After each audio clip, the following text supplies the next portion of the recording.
Hello दोस्तों, स्वागत है आप सभी का आपके अपने यूट्यूब चैनल में।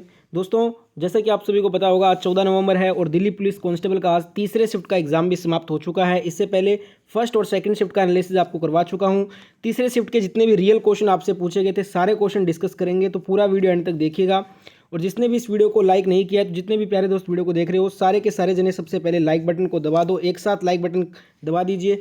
और जितना हो सके वीडियो को सभी दोस्तों तक पहुँचाने के लिए वीडियो को शेयर भी कर दीजिएगा।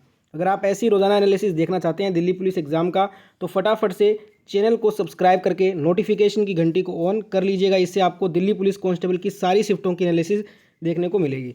स्टार्ट करते हैं पहले क्वेश्चन से। पहला क्वेश्चन आपसे पूछा गया था इस शिफ्ट में कि मानव के लिए एक जाति, एक धर्म, एक ईश्वर का जो परिभाषा है वो किसने दिया था। देखिए, मानव के लिए एक जाति, एक धर्म और एक ईश्वर की जो परिभाषा है, ये श्री नारायण गुरु जी ने दी थी। तो श्री नारायण गुरु इस क्वेश्चन का बिल्कुल करेक्ट आंसर था। नेक्स्ट क्वेश्चन देखते हैं। अगले क्वेश्चन में आपसे पूछा गया था कि पद्मश्री से सम्मानित राम सहाय पांडे का संबंध किस नृत्य से है। तो पद्मश्री से सम्मानित राम सहाय जो पांडे हैं, इनका संबंध है राई नृत्य से। ठीक है, तो राई नृत्य ऑप्शन में मेंशन था, आपको करेक्ट कर लेना था। अगला क्वेश्चन आया था कि संविधान संशोधन की जो प्रक्रिया है वो किस देश के संविधान से लिया गया है भारत में। देखिए, भारत ने जो बोरो किया है संविधान संशोधन की प्रक्रिया को, वो दक्षिण अफ्रीका से किया है। तो दक्षिण अफ्रीका इस क्वेश्चन का बिल्कुल करेक्ट आंसर होगा। ऑप्शन में भी गिवन था, आपको बस करेक्ट करना था। और जो संविधान संशोधन की जो प्रक्रिया है ना, ये आर्टिकल 368 में आपको देखने को मिलता है। अगला क्वेश्चन आया था कि कोणार्क मंदिर किस तट पर स्थित है। बहुत सारे क्वेश्चन जो हैं आपके, लगभग 40% क्वेश्चन प्रीवियस ईयर ही रिपीट हो रहे हैं। तो जिनके पास टाइम है, एक बार प्रीवियस ईयर कवर कर लीजिएगा, वहीं से लगभग आपके सारे क्वेश्चन बन रहे हैं। कोणार्क जो मंदिर है, ये आपका बंगाल की खाड़ी के तट पर स्थित है। तो बंगाल की खाड़ी ऑप्शन में मेंशन हुआ था, जो कि आपको करेक्ट करना था। अगला क्वेश्चन आया था कि हरिप्रसाद चौरसिया का संबंध किस वाद्यंत्र से है। ये भी प्रीवियस ईयर का ही क्वेश्चन है। बांसुरी इस क्वेश्चन का बिल्कुल करेक्ट आंसर हो जाएगा। अगला क्वेश्चन आया था कि सुप्रीम कोर्ट में न्यायाधीशों की जो नियुक्ति है वो किस अनुच्छेद के तहत की जाती है।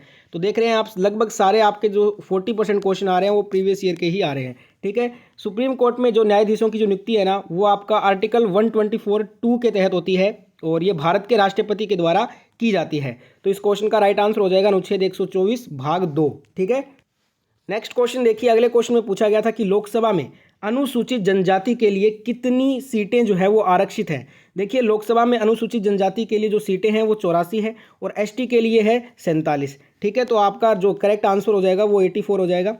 नेक्स्ट क्वेश्चन में पूछा गया था कि लॉन्ग वॉक टू फ्रीडम पुस्तक के लेखक कौन है। देखिए, लॉन्ग वॉक टू फ्रीडम जो बुक है, ये लिखा है नेल्सन मंडेला ने। ठीक है, तो नेल्सन मंडेला इस क्वेश्चन का बिल्कुल राइट आंसर था। अगला क्वेश्चन आया था सेबी अधिनियम कब पारित हुआ। बहुत ही आसान क्वेश्चन है, 1992 में पारित हुआ था सेबी। ठीक है, अगला क्वेश्चन आया था कि माइन कैफ जो पुस्तक है, इसके लेखक, तो बुक एंड ऑथर से 2 क्वेश्चन बने इस शिफ्ट में। माइन जो कैफ पुस्तक है, इसके लेखक हैं हिटलर। तो हिटलर इस क्वेश्चन का बिल्कुल करेक्ट आंसर हो जाता। अगला क्वेश्चन आया था कि द्रोणाचार्य पुरस्कार किसे दिया जाता है। तो देखिए, खेल में कोच को दिया जाता है, खेल प्रशिक्षक आपका बिल्कुल करेक्ट आंसर हो जाएगा इस क्वेश्चन का। ठीक है, तो खेल प्रशिक्षक ये आपको करेक्ट करना था, ऑप्शन में भी दिया था। नेक्स्ट क्वेश्चन आया था कि साओ जाओ जो नृत्य है, इसका संबंध किस राज्य से है। गोवा से है। आप एसएससी के लास्ट 2 साल के जितने भी एग्जाम हुए एसएससी में, वो अगर आप वो भी कवर करते हैं तो आपके लगभग 70% जीके वहीं से कवर हो जाएंगे। क्योंकि लगभग आज तीनों ही शिफ्टों में जो क्वेश्चंस बने हैं वो प्रीवियस ईयर के बने हैं। जो 2 साल में जितने भी एसएससी ने एग्जाम लिए हैं, लगभग सारे क्वेश्चन वहीं से आए हैं। तो एक बार उसको आप जरूर देखिए अगर आपके पास टाइम है तो। देखिए, जो साओ जाओ नृत्य है, ये गोवा इस क्वेश्चन का बिल्कुल करेक्ट आंसर हो जाता। अगला क्वेश्चन आया था सूर्य के प्रकाश में कौन सा विटामिन मिलता है। बहुत ही आसान क्वेश्चन, विटामिन डी आपका राइट आंसर होगा, इसलिए से सनशाइन विटामिन के नाम से भी जाना जाता है। अगला क्वेश्चन आया था मृणालिनी साराभाई का संबंध किस नृत्य से है। Bharatanatyam will be the correct answer. Bharatanatyam आपका तमिलनाडु का एक शास्त्रीय नृत्य भी है, तो भरतनाट्यम ऑप्शन में भी था, वो आपको करेक्ट कर लेना था। अगला क्वेश्चन आया था कि अश्वघोष का संबंध किसके शासनकाल से है। अश्वघोष का जो संबंध है वो कनिष्क से है, तो कनिष्क आपके ऑप्शन में था, जो कि आपको करेक्ट करना था। वीडियो में आगे बढ़े उससे पहले जितने भी दोस्त अभी तक वीडियो देख रहे हैं और आपने अभी तक लाइक नहीं किया है, तो आप सभी से रिक्वेस्ट करूंगा कि सारे जने एक बार वीडियो को लाइक करें, एक साथ लाइक बटन को दबाएं और जितना हो सके वीडियो को अपने सभी दोस्तों तक पहुंचाने के लिए वीडियो को आपस में दोस्तों के साथ में शेयर जरूर किया कीजिए। और चैनल को अगर आपने अभी भी सब्सक्राइब नहीं किया है, तो जितने भी दोस्त वीडियो को देख रहे हो, सारे के सारे जने एक बार सब्सक्राइब करके नोटिफिकेशन की घंटी को ऑन कर लेंगे, जिससे कि आने वाले शिफ्टों का एनालिसिस आप तक पहुँच सके। अगला क्वेश्चन आया था कि पारो तसेज जो है वो किस देश का उत्सव है। देखिए, जो पारो तसेज है ना, ये भूटान का उत्सव है। तो भूटान ऑप्शन में मेंशन हुआ था, जो कि आपको करेक्ट करके आना था। नेक्स्ट क्वेश्चन आया था ट्रिपल पी का फुल फॉर्म आपसे पूछा गया था। तो परचेजिंग पावर परिटी इसका फुल फॉर्म होता है, ऑप्शन में गिवन था, वो आपको करेक्ट करना था। नेक्स्ट क्वेश्चन आया था कि सिविल सर्विस किस अधिनियम के तहत पारित हुआ था। जो सिविल सर्विस है ये 1892 जो चार्टर एक्ट आया था उस अधिनियम के तहत सिविल सर्विस को पारित किया गया था। ठीक है, तो ये आपका करेक्ट आंसर होगा। अगला क्वेश्चन आया था कि किस मिशन के तहत भारत को डोमिनियन स्टेटस का दर्जा प्राप्त हुआ। देखिए, भारत को जो डोमिनियन जो स्टेटस मिला था वो क्रिप्स मिशन के तहत प्राप्त हुआ था। आप सभी को कमेंट करके बताना है कि क्रिप्स मिशन जो है वो कब आया था।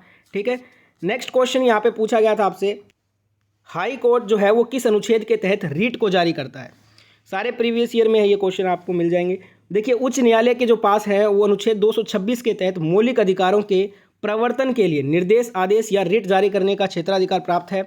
तो ऑप्शन में अगर आपका आर्टिकल 226 दिया होगा तो आपका बिल्कुल करेक्ट होगा। बाकी एक बार आप बताइएगा कि ऑप्शन में क्या मेंशन हुआ था इस वाले में। नेक्स्ट क्वेश्चन आया था कि सर्वोच्च न्यायालय वो किस अनुच्छेद के तहत रिट जारी करता है। देखिए, अगर हाई कोर्ट का पूछा होगा तब तो आपका आर्टिकल 226 करेक्ट हो जाएगा। अगर आपसे सर्वोच्च न्यायालय सुप्रीम कोर्ट का पूछा है तब आपका होगा आर्टिकल 32। दोनों में से एक बार कन्फर्म करके बताइएगा जिनका भी तीसरे शिफ्ट में पेपर हुआ है कि आपका हाई कोर्ट वाला आया था या सुप्रीम कोर्ट वाला आया था। अगला क्वेश्चन पूछा गया कि संविधान का जो अंतिम व्याख्या जो कार है वो किसे माना गया है। देखिए, सर्वोच्च न्यायालय संविधान का अंतिम व्याख्याकार है और अपनी रचनात्मक एवं अभिनव व्याख्या द्वारा हमारे मौलिक अधिकारों तथा संवैधानिक स्वतंत्रता का रक्षक इसे ये कहा गया है। तो यहाँ पे एक बार बताइएगा कि ऑप्शन में क्या दिया गया था। एग्जैक्ट ऑप्शन नहीं मिल पाया, जिनको याद है एक बार कमेंट करेंगे। अगला क्वेश्चन आया था कि अनुच्छेद 356 किससे संबंधित है। आपके आर्टिकल से हर शिफ्ट में लगभग 3 से 4 क्वेश्चन बन रहे हैं क्योंकि दिल्ली पुलिस डिफेंस से रिलेटेड एग्जाम है। तो आर्टिकल वाला टॉपिक आपको पूरा कवर करना है क्योंकि वहाँ से आपको हर शिफ्ट में 3-4 क्वेश्चन देखने को जरूर मिलेगा। अनुच्छेद 356 ये फर्स्ट शिफ्ट में भी आया था। देखिए, यह अनुच्छेद एक साधन है जो केंद्र सरकार को किसी नागरिक अशांति जैसे कि दंगे जिनसे निपटने में राज्य सरकार विफल रही हो उसकी दशा में किसी भी राज्य सरकार पर अपना अधिकार जो है वो स्थापित करने में सक्षम बनाता है ताकि वो नागरिक अशांति के कारणों का निवारण कर सके। ठीक है, तो यह आपका करेक्ट आंसर होगा। एक बार ऑप्शन बताइएगा क्या थे इसमें, एग्जैक्ट ऑप्शन जिनको याद है कमेंट करेंगे एक बार। अगला क्वेश्चन आया था कि गारो हिल्स किस राज्य में है। तो ये मेघालय भारत में गारो खासी श्रृंखला का एक हिस्सा है। तो मेघालय अगर ऑप्शन में होगा तो बिल्कुल करेक्ट आंसर हो जाएगा। नेक्स्ट क्वेश्चन आया था 2001 की तुलना में 2011 में कुल हिंदू वृद्धि दर कितनी थी। यहाँ पे अकॉर्डिंग टू 2011 सेंसस पूछा है। देखिए, 2011 की तुलना में 2011 में भारत की जो आबादी है वो 17.7% तक बढ़ गई थी।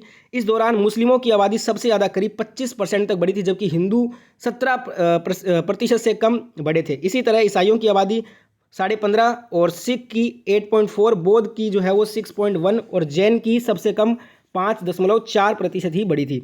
तो हमसे पूछा था हिंदू का, तो हिंदू का 17% से अगर कम ऑप्शन में होगा तो करेक्ट हो जाएगा। सर्वाधिक आपसे पूछ सकता है बार बार, तो यहाँ जो सर्वाधिक बड़ी थी वो मुस्लिमों की बड़ी थी और कितनी थी वो 25% और सबसे कम थी जैन की। ये सर्वाधिक और सबसे कम ये आपको याद रखना है, आने वाले शिफ्टों में जरूर आएगा। अगला क्वेश्चन यहाँ पे क्रिप्स मिशन से जो कि मैंने आपको से कमेंट करके पूछा था, तो ये 1942 में भारत आया था। नेक्स्ट क्वेश्चन यहाँ पे पूछा गया कि 5वां खेलो इंडिया यूथ गेम्स जो इसमें प्रथम स्थान जो है वो किसने प्राप्त किया। फर्स्ट शिफ्ट में भी खेलो इंडिया यूथ गेम्स से क्वेश्चन बना था। देखिए, महाराष्ट्र इस क्वेश्चन का बिल्कुल करेक्ट आंसर होगा। महाराष्ट्र ने 56 गोल्ड मेडल सहित 161 पदक जीतकर पदक तालिका में पहले स्थान पर रहा था जबकि हरियाणा दूसरे नंबर पे। ठीक है, और मेजबान जो मध्य प्रदेश जिसने आयोजित किया था ये वो 39 गोल्ड मेडल के साथ 96 पदकों के साथ थर्ड नंबर पे रहा था। ठीक है, नेक्स्ट क्वेश्चन आया कि शब्द समाजवादी और पंथ निरपेक्ष को किस संशोधन अधिनियम के माध्यम से प्रस्तावना में जोड़ा गया था। तो ये जो 3 नए शब्द जोड़े गए थे उसमें दोस्तों ये 42वां संशोधन के तहत जो है जोड़े गए थे। ठीक है, समाजवादी, धर्मनिरपेक्ष और अखंडता जोड़े गए थे प्रस्तावना के अंदर। अगला क्वेश्चन यहाँ पे पूछा गया था कि भारतीय सिविल सेवा ICS इनमें से किस ब्रिटिश अधिनियम द्वारा शुरू की गई थी। तो भारतीय जो सिविल सेवा है ICS ये 1853 के चार्टर अधिनियम के द्वारा पेश किया गया था। ठीक है, अगला क्वेश्चन यहाँ पे पूछा गया कि महावीर स्वामी को जीन क्यों कहते हैं। देखिए, इंद्रियों पर विजय प्राप्त करने के कारण उन्हें जीन यानी कि विजेता कहा गया है। तो अगर ऑप्शन में इंद्रियों पर विजय प्राप्त अगर ये मेंशन होगा तो आपका बिल्कुल करेक्ट आंसर हो जाता। नेक्स्ट क्वेश्चन आया था कि बुद्ध के उपदेशों को उनके शिष्यों ने संकलित किया था जिन्हें निम्न में से किस रूप में जाना जाता है। तो देखिए, बुद्ध के उपदेशों को उनके शिष्यों ने संकलित किया था और उन्हें त्रिपिटक के रूप में जाना जाता है जिन्हें सूत पिटक, अभिधम्म पिटक और विनय पिटक कहा जाता है। ठीक है, और ये त्रिपिटक आपका बिल्कुल ऑप्शन में दिया भी था और जो कि करेक्ट आंसर हो जाता। एक आया था कि सैम पुस्तक के लेखक, तो पुस्तक जो सैम है ये सलमान रुश्दी का तीसरा उपन्यास है और यह 1983 में प्रकाशित हुआ था। तो सलमान रुश्दी इस क्वेश्चन का बिल्कुल करेक्ट आंसर हो जाता। एक क्वेश्चन आया था कि भारत ने किस वर्ष राष्ट्रमंडल खेलों की मेजबानी की थी। तो भारत ने 2010 में राष्ट्रमंडल खेलों की मेजबानी की थी। तो 2010 आपका बिल्कुल करेक्ट आंसर होगा इस क्वेश्चन का। एक क्वेश्चन आया था कि विश्व का सबसे बड़ा डेल्टा कौन सा है। तो सुंदरबन डेल्टा आपका राइट आंसर होगा। सुंदरबन डेल्टा आधिकारिक तौर पर गंगा ब्रह्मपुत्र या बंगाल डेल्टा के रूप में जाना जाता है, ठीक है, और यह दुनिया का सबसे बड़ा डेल्टा बनाता है। नेक्स्ट क्वेश्चन आया था कि कुंभ का मेला कहाँ पे आयोजित होता है। तो देखिए कुंभ मेला जो है वो हिंदू धर्म का एक महत्वपूर्ण पर्व है जिसमें करोड़ों श्रद्धालु कुंभ पर्व स्थल प्रयाग, हरिद्वार, उज्जैन और नासिक में एकत्र होते हैं, ठीक है दोस्तों, और यह नदी में स्नान करते हैं। इनमें से प्रत्येक स्थान पर प्रतिवर्ष 12 वर्ष तथा प्रयाग में 2 कुंभ पर्वों के बीच 6 वर्ष के अंतराल में अर्ध कुंभ भी मनाया जाता है। तो इन जो भी मैंने आपको स्थानों के नाम बताए इनमें से कोई अगर ऑप्शन में होगा तो वही आपका करेक्ट आंसर हो जाएगा। बताइएगा कौन सा वाला स्थान ऑप्शन में दिया गया था। एक क्वेश्चन आया कि संयुक्त राष्ट्र विकास कार्यक्रम यूएनडीपी का आपसे हेडक्वार्टर पूछा गया। तो यूएनडीपी की जो स्थापना है ये 22 नवंबर 1965 में हुई थी और इसका जो मुख्यालय है वो अमेरिका के न्यूयॉर्क शहर में स्थित है। अगला क्वेश्चन आया था वर्नाकुलर प्रेस एक्ट किस वर्ष में आया था। तो वर्नाकुलर जो प्रेस एक्ट है ये 1878 को गैगिंग एक्ट के रूप में जाना जाता है क्योंकि यह अंग्रेजी और भाषाओं के अखबारों के बीच भेदभाव करता था, ठीक है। नेक्स्ट क्वेश्चन पूछा गया था हिंडीबा मंदिर पूजन किस राज्य में किया जाता है। हिंडीबा देवी मंदिर मनाली में हिमाचल प्रदेश में स्थित यह एक प्राचीन गुफा मंदिर है जो हिंडीबी देवी या हिरमा देवी को समर्पित है जिसका वर्णन महाभारत में भीम में दिया गया है, ठीक है। नेक्स्ट क्वेश्चन आया था कि किस बजट में वित्त मंत्री ने उदारीकृत विनिमय दर प्रबंधन प्रणाली की घोषणा की थी। तो ये की थी यूनियन बजट 1992-93 में ये घोषणा की गई थी, ठीक है। अगला क्वेश्चन यहाँ पे पूछा गया था कि खान देश को मुगल किस वर्ष अपने साम्राज्य में मिला लिया था। तो देखिए मुगल शासन 1599 में यहाँ मुगलों का आगमन हुआ था जब अकबर की सेना ने खान देश और असीरगढ़ पर कब्जा कर लिया था। तो एक बार बताइएगा ऑप्शन में ये दिया था क्या। महिला राष्ट्रीय खेल महोत्सव की स्थापना किस वर्ष हुई थी। तो 1959 इस क्वेश्चन का बिल्कुल करेक्ट आंसर होगा। एक क्वेश्चन आया था कि उनवार शब्द तमिल ग्रंथ से क्या मतलब है। तो इसका मतलब होता है हलवाहे। एक बार बताइएगा ये स्पष्ट रूप से ऑप्शन में था या नहीं। एक क्वेश्चन आया था कि विजयदशमी के नाम से किस त्यौहार को जाना जाता है। तो बहुत ही आसान क्वेश्चन, दशहरा को ही विजयदशमी बोलते हैं।